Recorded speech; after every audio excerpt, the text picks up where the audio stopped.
How to watch Netflix on PS5.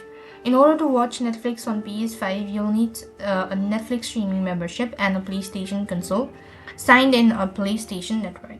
So now you must be signed into your PlayStation network account to access the media services. As you do it, so within the media section, select the all app options. As you do it, so then on the next field, you want to navigate through the list of apps until you locate the Netflix icon.